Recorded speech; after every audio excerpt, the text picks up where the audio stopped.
السلام علیکم، میں ہوں ڈاکٹر محمد عارف صدیقی اور آپ دیکھ رہے ہیں ریئل فیس میڈیا۔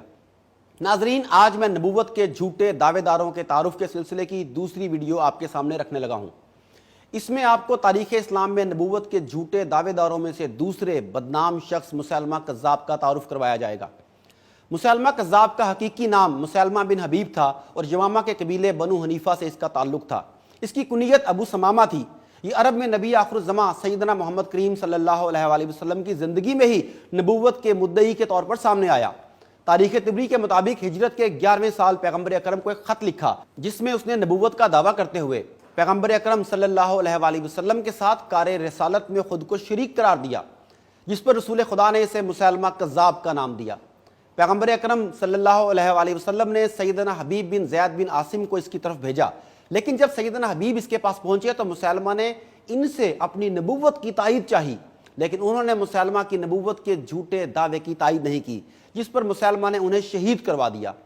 اس نے ایک کتاب بھی وضع کی تھی جس کے دو حصے تھے، پہلے کو فاروق اول اور دوسرے کو فاروق ثانی کہا جاتا تھا۔ یہ کذاب شخص یمامہ کے لقب سے بھی مشہور تھا۔ اس کی خود ساختہ نبوت کا فتنہ کافی عرصے تک رہا، جس کو بڑے بڑے صحابہ نے اپنی جانوں کا نذرانہ دے کر جڑ سے اکھاڑ دیا۔ جس وقت اس نے نبوت کا دعویٰ کیا، مورخین کے مطابق اس کی عمر 100 سال سے بھی زیادہ ہو چکی تھی۔ اس کی پیدائش نبی کریم صلی اللہ علیہ وآلہ وسلم کے والد گرامی حضرت عبداللہ سے بھی پہلے کی تھی، گویا یہ آپ صلی اللہ علیہ وآلہ وسلم کے دادا کا ہم اثر تھا۔ تاریخ کی کتب میں مذکور ہے کہ ایک بار مسیلمہ نے دربار نبوی میں حاضر ہو کر آپ سے عرض کیا کہ مجھے اپنا جانشین مقرر فرمائیں۔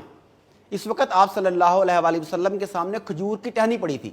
آپ نے اس کھجور کی ٹہنی کی طرف اشارہ کر کے فرمایا، اے مسیلمہ، اگر تم مجھ سے اس امر میں یہ شاخ بھی مانگو تو میں دینے کو تیار نہیں۔ یہ جواب سن کر وہ مایوس لوٹ گیا۔ ابن حشام کہتے ہیں کہ یہ آپ صلی اللہ علیہ وآلہ وسلم سے ملاقات کے لیے خود نہیں گیا تھا، بلکہ اس کا وفد نبی کریم کے پاس گیا تھا اور اس نے یہ بات کی تھی اور آپ صلی اللہ علیہ وآلہ وسلم نے اس وفد کو یہ جواب دیا تھا۔ لیکن بہرحال جب آپ کی بارگاہ سے ناکام ہو کر مسیلمہ کذاب اپنے وفد سمیت یمامہ واپس لوٹا تو اس نے اہل یمامہ کو جھوٹی یقین دہانی کروا دی کہ رسول اکرم صلی اللہ علیہ وآلہ وسلم نے اسے اپنی نبوت میں شریک کر لیا ہے۔ اپنی من گھڑت وحی اور الہام سنا سنا کر کئی لوگوں کو اپنا ہمنوا اور معتقد بنا لیا۔ جب آپ صلی اللہ علیہ وآلہ وسلم کو اطلاع ہوئی تو آپ نے اس کے ہی قبیلے کے ایک بااثر شخص نہار کو یمامہ کی طرف روانہ کیا تاکہ وہ مسیلمہ کو سمجھا بجھا کر راہ راست پر لے آئے، مگر یہ شخص بھی یمامہ پہنچ کر مسیلمہ کذاب کا ہمنوا بن گیا اور لوگوں کے سامنے اس کے شریک نبوت ہونے کی جھوٹی تصدیق کرنے لگا۔ اس کا نتیجہ یہ ہوا کہ مسیلمہ کذاب کا حلقہ بڑھنے لگا۔ اپنے ہم نواؤں کی کثرت دیکھ کر مسیلمہ کذاب نے اپنے دماغ میں یہ بات پختہ کر لی کہ وہ واقعی نبی کریم صلی اللہ علیہ وآلہ وسلم کی نبوت میں شریک ہے۔ چنانچہ پھر مسیلمہ کذاب نے نبی کریم کی خدمت میں خط بھی لکھا۔ اس میں اس نے لکھا کہ یہ خط مسیلمہ رسول اللہ کی طرف سے محمد رسول اللہ کے نام ہے۔ آپ کو یہ معلوم ہونا چاہیے کہ میں امر نبوت میں آپ کا شریک کار ہوں۔ عرب کی سرزمین نصف آپ کی ہے اور نصف میری، لیکن قریش کی قوم زیادتی اور ناانصافی کر رہی ہے۔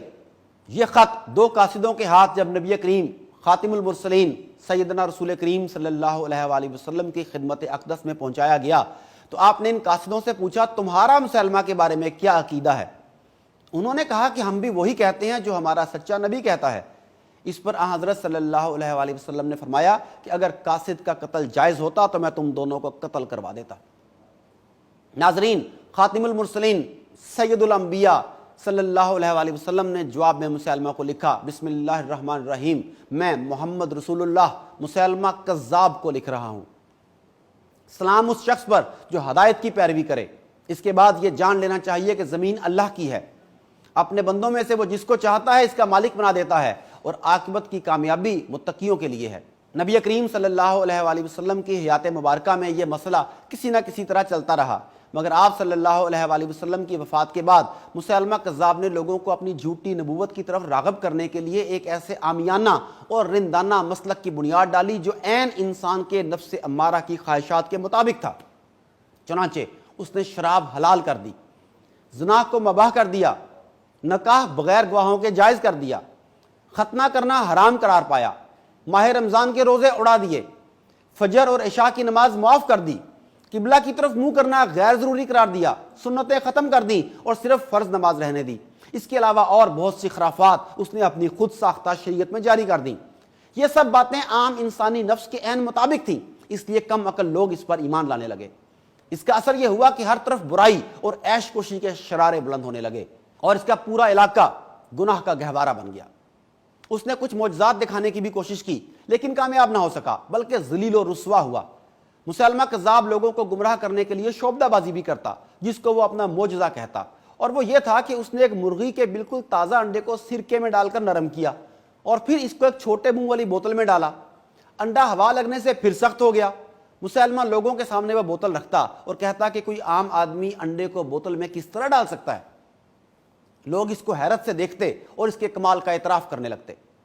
البدایہ والنہایہ کے مطابق مسلمہ نے ایک مرتبہ ایک شخص کے باغات کی شادابی کی دعا کی تو درخت بالکل سوکھ گئے۔ کنووں کا پانی بڑھانے کے لیے رسول کریم صلی اللہ علیہ وآلہ وسلم کی طرح مسلمہ کذاب نے ان میں اپنا لعاب ڈالا تو کنویں کا پانی اور نیچے چلا گیا اور کنواں سوکھ گیا۔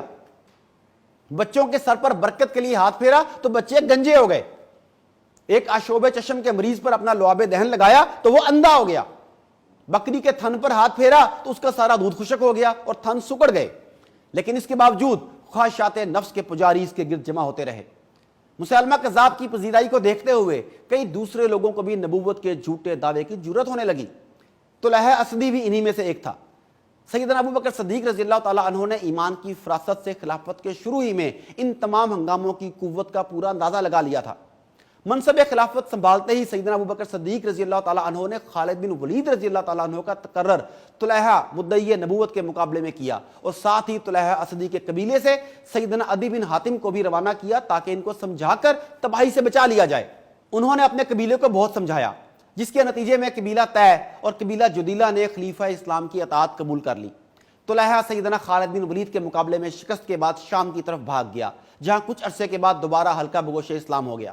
امیر المومنین سیدنا ابو بکر صدیق رضی اللہ تعالیٰ عنہ نے تمام فتنوں کی سرکوبی کے لیے مجموعی طور پر 11 لشکر ترتیب دیے۔ ان میں سے ایک دستہ سیدنا اکرمہ رضی اللہ تعالیٰ عنہ کی قیادت میں مسلمہ کذاب کی سرکوبی کے لیے یمامہ کی طرف روانہ کیا اور ہدایت کی کہ سیدنا شرجیل بن حسنہ کی آمد سے پہلے حملہ نہ کرنا، لیکن انہوں نے جوش جہاد میں حملہ کر دیا مگر فوری کامیابی نہ مل سکی۔ جب اس کی خبر خلیفہ اول کو ملی تو انہوں نے فوراً سیدنا خالد بن ولید کو اس مہم کے لیے تیاری کا حکم دیا۔ آپ اس وقت تک بنی طے کی مہم سے فارغ ہو چکے تھے۔ آپ نے مسلمہ کے خلاف مارکا آرا ہونے کا حکم ملتے ہی تیاری شروع کر دی۔ سیدنا ابو بکر صدیق نے آپ کے ساتھ مہاجرین پر سیدنا ابو حذیفہ اور سیدنا زید بن خطاب اور انصار پر سیدنا ثابت بن قیس اور سیدنا برا بن عازب رضی اللہ تعالیٰ عنہم کو امیر مقرر کیا۔ جب سیدنا خالد بن ولید رضی اللہ تعالیٰ عنہ یمامہ پہنچے تو مسلمہ کذاب کے لشکر کی تعداد 40,000 تک پہنچ چکی تھی، جبکہ مسلمانوں کا لشکر صرف 13,000 نفوس پر مشتمل تھا۔ مسلمہ کذاب نے جب سیدنا خالد بن ولید رضی اللہ تعالیٰ عنہ کی آمد کی اطلاع سنی تو آگے بڑھ کر اقربانہ نامی مقام پر پڑاؤ ڈالا۔ اسی میدان میں حق و باطل کا مارکا ہوا۔ اس مارکے میں بڑے بڑے صحابہ کرام شہید ہوئے، جن میں ثابت بن قیس اور سیدنا زید بن خطاب رضی اللہ تعالیٰ عنہم وغیرہ شامل ہیں۔ 20,000 سے زیادہ لوگ مسلمہ کذاب کی طرف سے مارے گئے، جبکہ مسلمان شہداء کی تعداد 1200 کے لگ بھگ تھی۔ ان شہداء میں سے 700 صحابہ حافظ قرآن تھے۔ مسلمہ اس جنگ کے دوران ایک باغ میں قلعہ بند ہو کر چھپا رہا، مگر لشکر اسلام نے قلعے کا دروازہ توڑ کر حملہ کر دیا اور سیدنا حمزہ رضی اللہ تعالیٰ عنہ کے قاتل وحشی بن حرب نے، جو مسلمان ہو چکے تھے، اپنا مشہور نیزہ پوری قوت سے مسلمہ پر پھینک کر مارا، جس کی ضرب فیصلہ کن ثابت ہوئی اور مسلمہ زمین پر گر کر تڑپنے لگا۔ قریب ہی ایک انصاری صحابی کھڑے تھے، انہوں نے اس کے گرتے ہی اس پہ پوری شدت سے تلوار کا وار کیا، جس سے مسلمہ کا سر کٹ کر دور جا گرا، اور یوں دوسرا وہ شخص جو نبوت کا جھوٹا دعوے دار تھا وہ نشان عبرت بن گیا۔ مورخین نے لکھا ہے کہ یہ جنگ یمامہ جھوٹے مدعیان نبوت کے خلاف عہد صدیقی کا آخری مارکا تھا، جس کے بعد دور صدیقی رضی اللہ تعالیٰ عنہ میں کسی اور شخص کو نبوت کا جھوٹا دعویٰ کرنے کی ہمت نہ ہو سکی۔ ناظرین، جھوٹے مدعیان نبوت کے بارے میں مزید جاننے کے لیے ریئل فیس میڈیا دیکھتے رہیے۔